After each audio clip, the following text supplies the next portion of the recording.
All right, everyone, welcome back into another NBA DFS live stream. We kind of have an interesting slate with the DK slate starting a little bit earlier and the FanDuel slate starting a little bit later. So we're going to start off with the early game. We'll break that down, and then we'll break down the three games that are on both slates, and then we'll finish it off with the FanDuel slate. So slightly differently than we've done in the past, but got an interesting slate here in general. What are your initial thoughts for the slate, Smitty? Yeah, it's kind of just two different slates, but overall it seems like a pretty good slate. Some pretty good chalk pieces, some good value pieces, and then also some pretty good tournament plays. Yeah, we were saying before the live stream started, I was a little bit bummed out that my Bucks weren't on this slate. I would have loved to have gotten to Rollins again. We'll see if he ends up in value, but interesting. They've been off of two main slates already, and I couldn't benefit from playing Rollins. I think it would have been chalk this slate, but that's neither here nor there. We do have some comments coming in as well. We got HB Card saying that he does not trust Indy at all today. Too many bodies. We were also talking about that prior to the video starting, so we'll break that down. It is definitely an interesting spot there. But yeah, let's start off with this first game, which is going to be Minnesota versus Charlotte. So in this game, let's start off with Minnesota, because Minnesota is going to be without Anthony Edwards. And so we did see McDaniels play a little bit better, I would say, in general. Julius Randle, I don't see it changing his role all too much. What are you seeing here with Anthony Edwards out? Is there one play that you want to get to more specifically? And then just in general, is there plays that are standing out to you? Yeah, overall this seems like one of the better games to target, even though it's the first game on the slate, just because of how bad the Hornets are defensively. I like getting to some pieces of Minnesota. It's mainly Jaden McDaniels for me. Just the minutes have been massive. This is a pretty good matchup against Charlotte. And then Julius Randle followed behind him. He's on the more expensive end, but I feel like he's one of the better mid-range pay-ups on the slate. We don't have a lot of high-end, so I guess you could call him a pay-up. I think both of them look good. And then Naz Reid is someone I'm mixing in off the bench. This is somewhere I could see him kind of get going and his minutes being pretty solid. So pretty interested in getting to Naz Reid as well. He's been weird to me over the past year and a half, where in certain spots like this where you would expect him to step up, he just hasn't really done it. And then he'll have a weak stretch where he's going off. I just can't get him right, really. Yeah, he's a tough one.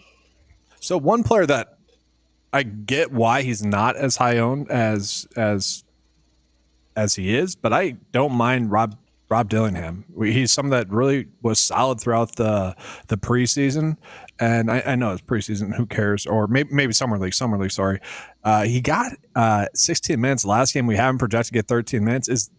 He's priced at 3.1? I mean, to me, that's a little bit intriguing.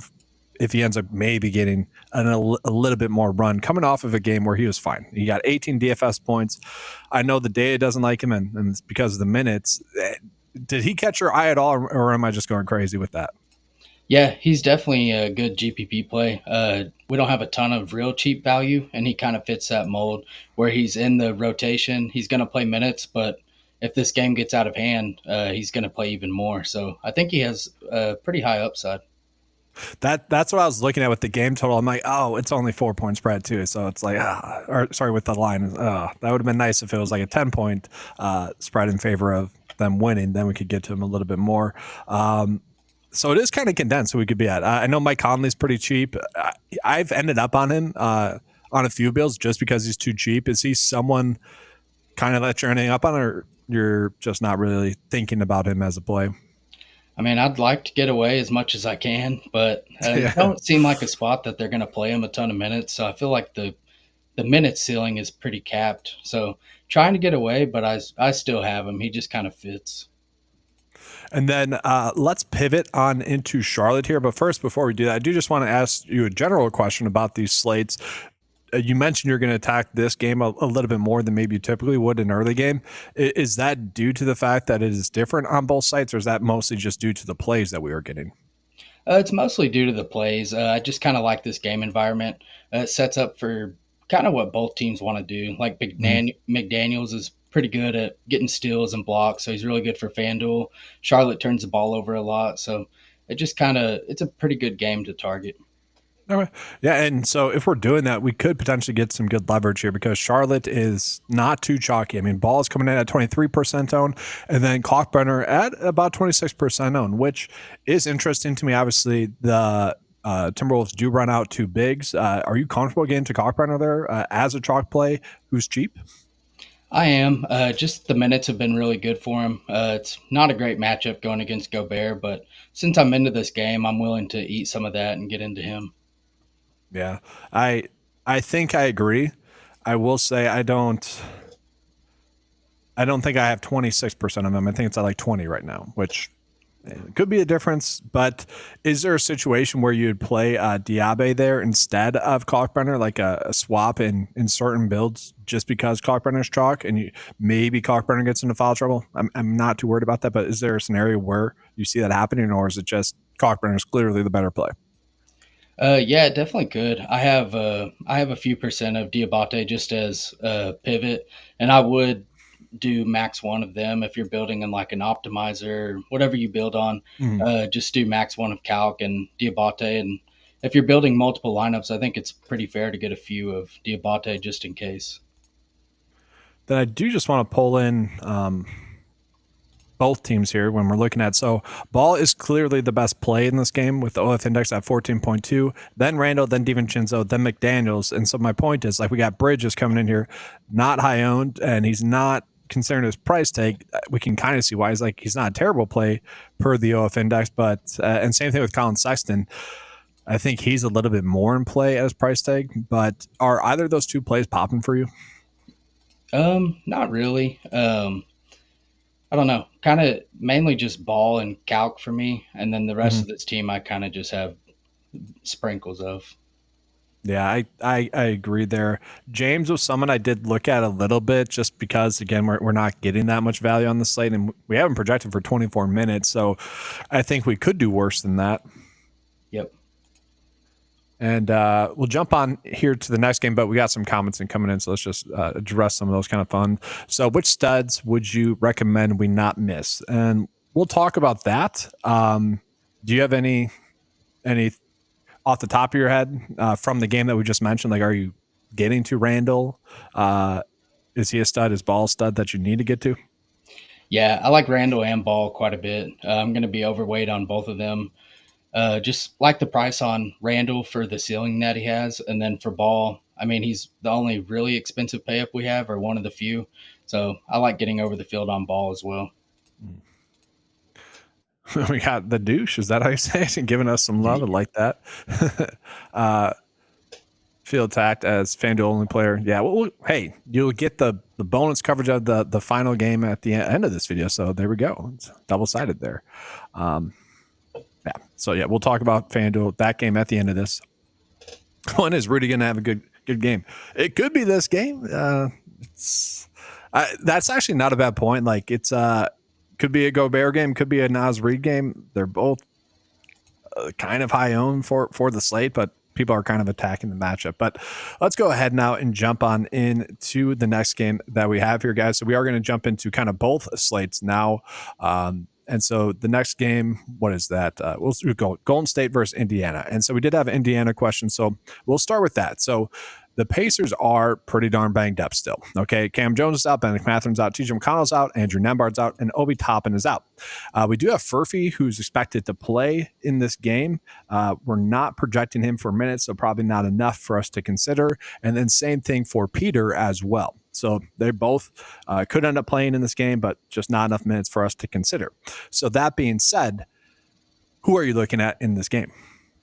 Yeah, it makes it kind of tough with Furphy back and Peter back. It just kind of eats at some of the minutes for like a Quentin Jackson, Ray J. Dennis. I feel like their minutes are a little more fragile than they were before. So Quentin Jackson's still playable on DraftKings. I wouldn't say he's like a smash play, but he's a fine value play. But overall, Jarace is probably my favorite play on this team. Jarace Walker. I feel like his minutes are secure no matter who you throw in there.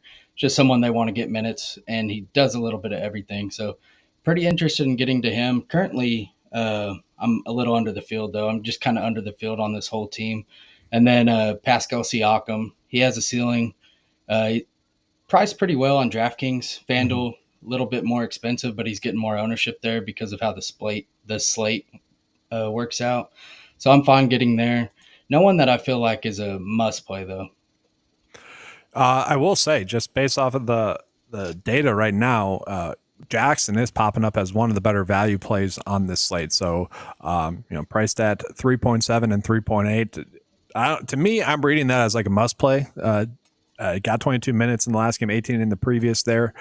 Is that just, I mean, that's pretty high. And I would say for the slate, I really like him. But per the data, I mean, he's just a good value just in general. I don't know, dude. So do you just not like the spot because of the minutes or kind of? Yeah, I feel like the minutes are kind of shaky, and plus he has like a soft minutes cap. But I'm still Mhm. getting there. I mean, on DraftKings, he kind of makes lineups work, and then same with FanDuel. I'm still playing him, but not someone that I think you have to play. Like there's other pivots, but he does a little bit of everything. So on Mhm. FanDuel, where steals and blocks are even bigger, I do think he's a pretty decent play. And I will say for me, I don't mind chasing players coming in off of a poor night shooting. So like Ray J Davis is someone that is a little bit intriguing. I'll pull him up here real quick so we can see his shot attempts. He ended up 3 for 14. I mean, pretty bad. But you flip that around and give him, I don't know, 7 for 14, 50%, or 6 for 14. It's a little bit of a better day, and you give him a few more points, and he's hitting value. So I don't mind chasing that a little bit on this slate. And same thing with Naismith. Like what is his ownership on this slate? 12%. That's probably right, but he's been pretty cold the last couple of nights. And for me, all it takes is for him to shoot a little bit better. And so I don't mind being overweight on that. Just they both need to shoot a little bit better, but we are in a little bit of blowout concern. But that goes hand in hand. If it stays close, it's going to be because those guys are not shooting the basketball terribly, and so I don't mind them. Yeah, yeah, I agree. Currently, I have like 12% Ray J, so I'm around the field. And then let's jump into Golden State here. So Golden State, no one's really popping up as like a must play. We have some decent value here, decent amount of chalk though as well. So what are your kind of thoughts here for Golden State? Yeah, this is a really good matchup. Indiana struggled defensively. It's also can they stay in the game? But we Mm-hmm. just seen Golden State lose to the Bucks with no Giannis, so I think they can. Kaminga is my favorite play here. That's who I'm getting to the most of. They've shown they're willing to play him 30 minutes. He's over a fantasy point per minute in a good matchup, so it feels like a good game environment for him. Jimmy Butler's price on DraftKings is pretty appealing. His Mm-hmm. price on FanDuel is as well, so he's probably my second favorite option. And Yeah. then Steph on FanDuel, 8,200. Just what are you doing? Why are we pricing Steph at 82? He should be 9K minimum. So I think he's a pretty good play on FanDuel. Uh, kind of hesitant to get to like the rest of them. Like I'm not too into Draymond. He's whatever. Whenever he gets a little bit of ownership, I normally stray away and find someone with a better ceiling. But he's playable. And then Pods is someone I'll mention even off the bench. I think he's fine to play. And then if you're getting Just like wait, real wait, deep, wait yeah, on Pods real quick. Did you see his quote about saying that he could be a Tone, a pitcher and batter in the MLB? He was getting a little bit no, of slack for that. Oh, it was a fun little post that I saw there. But I'm like, everyone's like, well, why didn't you try to do that? I'm like, well, he's getting paid quite a bit to, be the maybe fifth best player in a team. I would oh take that yeah, too. yeah, it's a lot less on your body. Yeah. Sorry, I had to toss it in there because it just happened. So I'll let you continue. Yeah. Off the bench, we've seen Moses Moody's minutes kind of rise. We have him for 18 minutes. He looks like a kind of just a GPP play, but it's possible he could play a few more. And if this game gets out of hand, he could come into play. He's someone that produces when he's out there. Mm-hmm. And then Buddy Hield's kind of the same player as Moody. Like he can get there, and he might play in blowout with how he is on this team right now. And then Quentin Post is the only other name I'll mention. He's playable, but not really someone I'm getting to. Post has been kind of frustrating for me. I thought he would have a little bit more of a role than he's had. I thought he'd be someone that averaged like 20 minutes per game, and he just hasn't. But again, this is a game that could end up being a blowout. So we only have him projected for 14 minutes. Maybe he does get like 20 or even 25 in a blowout. That'd be the path in which he gets to value. He's just a tough play because he's center only eligible, and it's just why even on a 4-game slate, it's tough to take a flyer on him, even though I want to. That's kind of the point I'm trying to get to. I can't, I guess. Yep. And then we do have a couple of questions coming in. So from Jose, who do you prefer between DiVincenzo, Pritchard, and Sexton? We can kind of see what the data is telling us here. Do you have any preference there? Off the top of my head, I'd say Pritchard. They're both Sexton and Pritchard are projecting about the same. Pritchard a little bit better OF index wise, Sexton a little bit better value wise. So kind of interesting there. Let's see. Yeah. So yeah, we got a comment about Mac McGlone. No love for him? No, they're getting guys back. He's might not even be in the rotation. Yeah. Yep. So this is interesting from Chuck, worth mentioning. So he kind of mentioned the coach might be benching Siakam early, and I think that's kind of echoed a little bit in our projections for that game, right? No one's too high, so kind of makes sense. 33 for him. Yeah.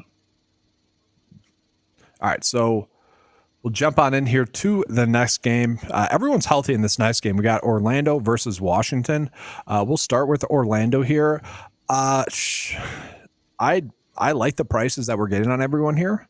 I'm a little bit shocked that the ownership's not higher, but it seems like the ownership's kind of spread out. I don't know. I like Banchero. I like Wagner. I don't mind Bane as price tag. I think Wendell Carter is a strong play if he ends up getting 30 minutes in this matchup. The data doesn't necessarily agree with him being a good OF index play, but a good value. What's your kind of thoughts here for the Magic? Yeah, Paolo is my favorite play here. Power forward eligibility, so I like going there. He seems like he should be 9K minimum on both sides, and he's not. So play him while he's underpriced in a good matchup. Franz is my second favorite here, followed by Wendell Carter. I like both of them in this matchup. They're both, you could argue, underpriced. So them three primarily, and then I kind of just have some bits and pieces mixed in. On DraftKings, I'm kind of getting away from Bane, but the FanDuel price makes it hard to get away. 6,300 is kind of a joke. Like he's been pretty bad this year, but 6,300 just sounds weird for his caliber of player. So I probably won't get like over the field on FanDuel, but someone I'll be around the field on. And then after that, we kind of have some GPP plays we can play. Tristan da Silva, I was on him last slate, but then we got I think it was the Bucks news, and it kind of watered him out, but he was still a good play. I don't know if he was in the winning lineup or not, but I know I was over the field. He's kind of one of those players that when he's out there, if he does run into extra minutes, he's doing a lot. So someone I like mixing in on short slates. Same with Goga. I think Goga, if if Wendell Carter gets into foul trouble, or if Goga's playing better, they'll run him out there. So I don't mind getting to him at under 4K on DraftKings.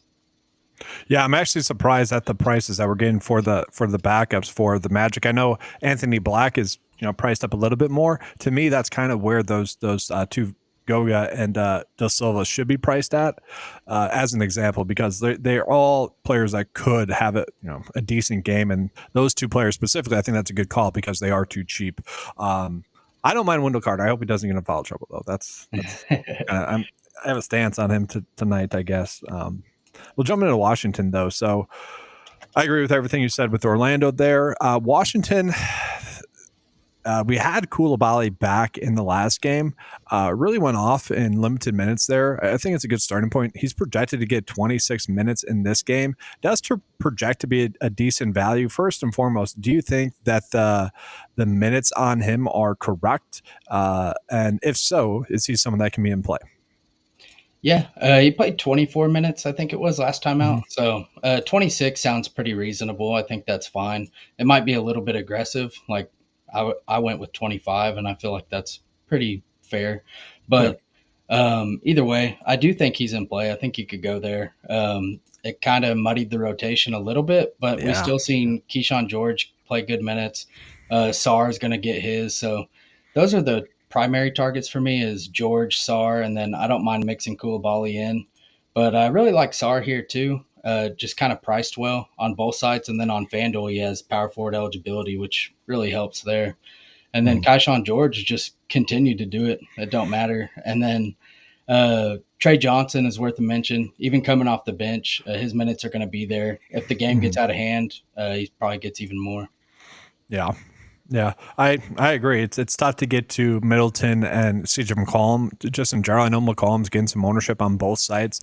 Probably a little bit too cheap on FanDuel there, but it's tough to target them when they're not. We can't guarantee 30 minutes for either of them. Either of them can get hot shooting the basketball and maybe see their minutes get extended a little bit. So I don't mind getting to them. But that's really all it is with those two vets. And then Bagley, I think, is worth mentioning on DraftKings, where he's at the almost the min. He's someone that I don't mind closing out some builds with if you have to punt that low. But that'd be about it. I mean, the data somewhat likes him as a punt play as well, but 15 minutes, not really someone we're going out of our way to target.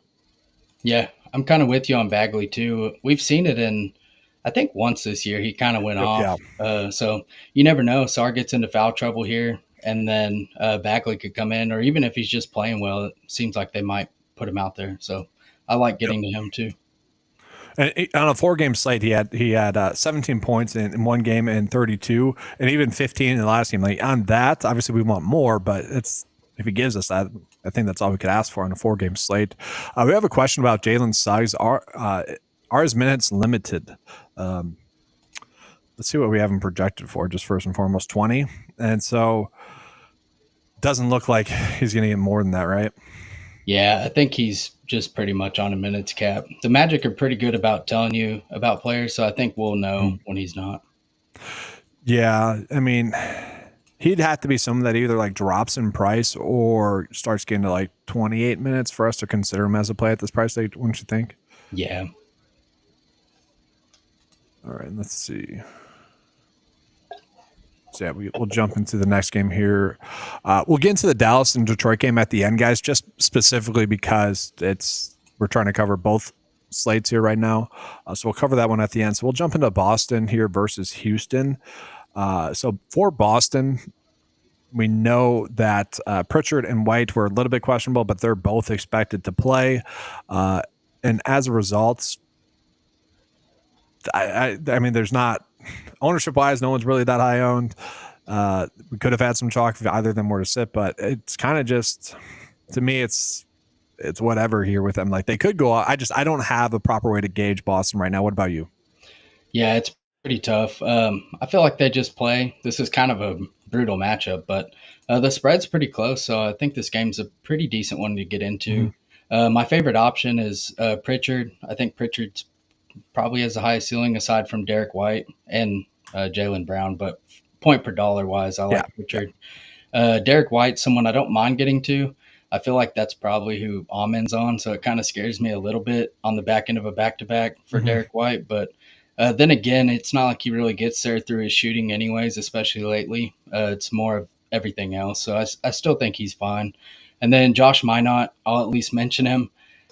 He let everyone down on DraftKings yesterday that played him. Now that his ownership's down, I don't mind taking some shots. FanDuel price is pretty tough to get there, but on DraftKings, I think they'll need his size out there, so I think he's worth a mention. Yeah, I'm glad you mentioned the size aspect here because that is a reason why he could end up getting to the 25 minutes, which is what we have him projected to get. In the last game, only 22 minutes, still was able to put up 15 points there. So if we give him, I don't know, 3-4 more minutes, it's not terrible as a as kind of a flyer, obviously a GPP play. I don't mind that. Obviously in the previous two games, 42 and 32 DFS points, pretty solid there. I think we could add that same thought process there with Kada as well, where he could end up getting a little bit more run. He's been a little bit streaky as well. 19 minutes in the last game, don't like that. But then prior to that, 26, 22, and 26. So that last game kind of seems like it was an outlier. We haven't projected for 24. Probably would need him to get a little bit more there, but I think holding that same thought process, I think he's also in play. I don't mind getting to one or the other. I don't think I want to get to both. But do you think foul trouble is like an issue at all with them?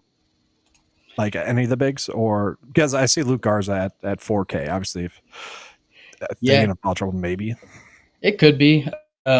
Really, none of them have really played enough minutes to even get in foul trouble. They just kind of been playing the hot hand. Yeah. So I think Kata's definitely playable, and Luka Garza I think is also playable. Someone that would kind of be a mismatch for Houston that could get outside. So I don't mind the Garza play at all. And then Tillman probably even gets in there for his size. So it's kind of Yeah. I just with Houston, we'll jump into them. Obviously, running out a pretty big lineup. I just think it's worth spending some time on some bigs that could get additional run. But yeah, looking at Houston, I was thinking that we'd have a little bit more ownership to KD on the slate. I get why Sengun's not getting too much love on DraftKings, FanDuel. Kind of surprised at how much love he's getting, I guess, as well. But we do have Amen Thompson and Jabari Smith, holding a decent amount of ownership. Amen on both sites. So let's start with him. Do you think that's correct? And if so, is he someone that almost seems like a must play? Yeah, I like Amen quite a bit. He scores better on FanDuel, but he's also cheaper on DraftKings. We should see his minutes climb here. Just competitive game. I always think of him playing 37, 38 minutes, and he's had like a series of brutal matchups. This one's a little bit better. So I like getting to him. I think he's a pretty good play on both sides. Okay. And then any thoughts for anyone else here? It is worth calling. I do want to call it. This game total is pretty darn low. So I kind of like the prices that we're getting on plays here, but also I think that's why. That being said, the next game we're going to talk about as well for FanDuel is also pretty low scoring. So Yeah. So for Jabari, I like him as a value play. I've been a Jabari guy since he got in, and then he finally did it like on a showdown slate or something earlier this season. Kind of made me mad, but still down with getting to Jabari. I think he's a pretty solid play. Tari Eason is someone I'll mention. I like him off the bench. Pretty good matchup for him. We have him for like 25 minutes. If he gets 25 minutes, that's pretty good at his price. So I like Eason here. Sengun, someone I'm going to be overweight on both sides. Just seems like the field's not really there. There's a lot of good center plays, so he's hard to get way above the field. But I do think he's someone worth a mention. Yeah, I mean, maybe we're catching him on kind of an upside swing here. Obviously, been a little bit hit or miss considering his price tag, but it doesn't really take much for him to go off. Probably need another assist in the other game and two rebounds, and you got a triple double, and then he's really crushing there. So I do think he's too owned on DraftKings, FanDuel. I could see trying to get different there. It's only 6%, but I do think that makes a decent difference there. Should we do a quick dummy build for DraftKings and then jump into the last game for FanDuel? Yeah, that sounds good. Okay. So let's do you want to start with value or top plays to make the lineup? We could start with like fitting in some of the value plays. Okay. So the top ones that we have right now are Smith, Jackson, Carter, Conley, Kalkbrenner. I know you mentioned you like Kalkbrenner. Do we want to eat up the center spot with him as a value? Oh, that's tough. Yeah, we can, I guess. Yeah, I think I'm fine with it, and then we can always adjust. And then were there any of those other values that popped up to you there, like that you? Jabari, I like. Okay. Jabari, and then Jaden McDaniels. Agree with McDaniels there. Let's see here. So, what about you? I know you mentioned you like Walker a decent amount. So I do think if we are, I think we want to play one of the two, Jackson or Walker. Would you rather go to Walker? Yeah, I like Walker. Okay. All right, we'll put him in the small forward spot. Obviously, guys, do the proper lineup construction here with the start times. And so then we're probably trying to get the ball then, right, with the point guard because we have some value. Yeah, if we could get, we probably can't even play Randall, huh? I guess we could in U2. Yeah, we'll try. We did get a question about Ball. What's his status, right? I think he's expected to play, right? Yeah. Yeah. Well, yeah. And then we'll try Randall as well. Put him in the flex. 5.2 left over. I mean, that's pretty solid right there. Let's see. I mean, Carter, we can't play. We got to go with guards, right? 2 guards. Yeah. That's what I'm looking for right now. I mean, I think we just go Jackson for this and then see what we have left. Yep. 6.7 left over. Guard slot has DiVincenzo. Kind of okay with that. Sexton, McCollum. I mean, kind of the same play where they're okay. Pritchard, you mentioned you probably like point per dollar wise the most for Houston. Maybe him. Yeah, yeah. You could even switch out Calc and go with Wendell Carter. I know you liked him. I like him too. I do. Yeah, I mean, it's a toss up there. I mean, point per dollar wise could end up being about the same, and then guard wise we could go down a little bit. Um, I don't think I like that. I actually think I Yeah, like the I other. don't either. Yeah, I liked it better the other way, closing out with Pritchard or something like that. But it's a pretty good starting point there. I do like into Randall and McDaniels there a decent amount, and then we're still getting to the Indiana plays still. So I think that's solid. Any final thoughts on that slate before we jump into kind of the last game here? No, I think it's a Okay. pretty good slate. All right, so yeah, we'll jump into Dallas versus Detroit. We did get a decent amount of questions here. So the first thing we need to look into is D'Angelo Russell and kind of his status. He is still currently questionable. Let's see, do we have him projected for minutes? We do, 24 minutes. So obviously the question with him is just in general, Brandon Williams. So Brandon Williams right now, we have him projected to get about 19 minutes. And on FanDuel, he's probably priced up properly here. If Russell plays, is he someone we can get to on FanDuel, or is that just not good? And then also, obviously, if Russell sits, we're probably really looking at Williams. Is that kind of your thought, or do I have that wrong? Yeah, it's pretty correct. I think Brandon Williams, he's playable on a 4 game slate, even with Russell in, but not someone I'd want near as much as if Russell is out. So if Mm-hmm. you want to play for that in GPPs, you can. I haven't looked at like the construction of who you could pivot to. You're probably Yeah. better off starting with Russell and then figuring it out from there.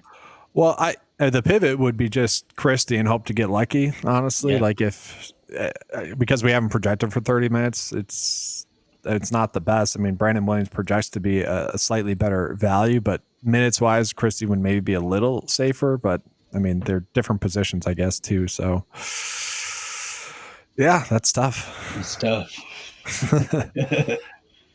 Cooper Versus- Flag would so obviously pick up some usage if Russell sits as well.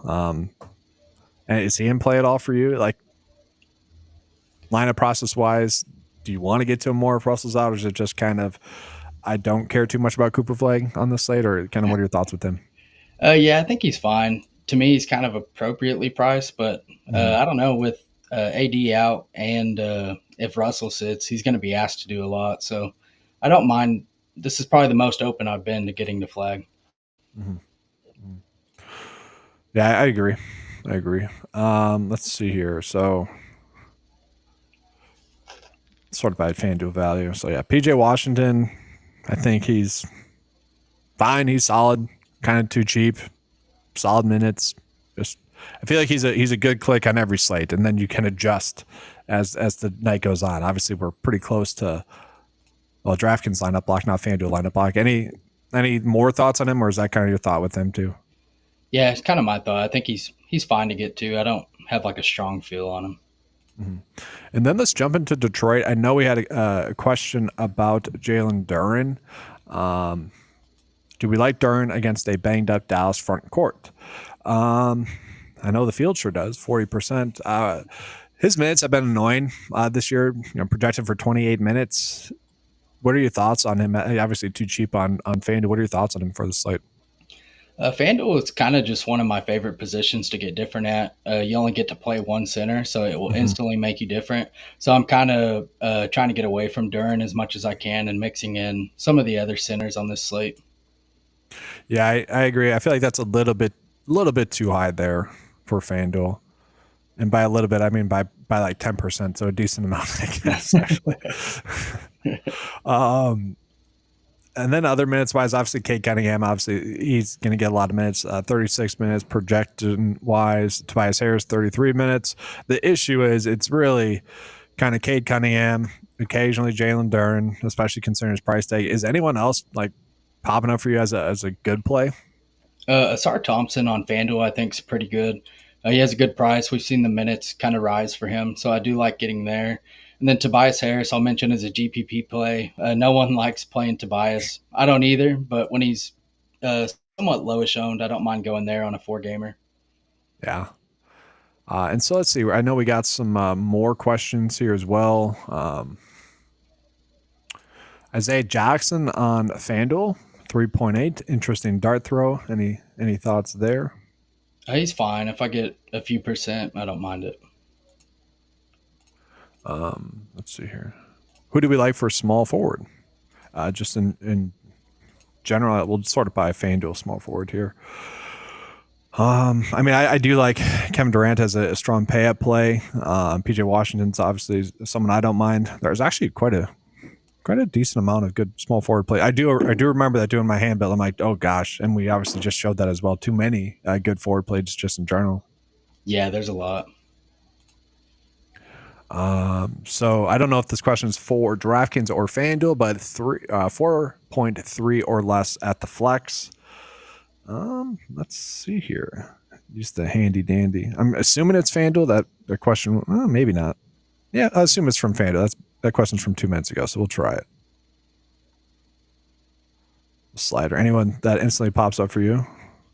Let's see. I don't know. Christie's fine. Look.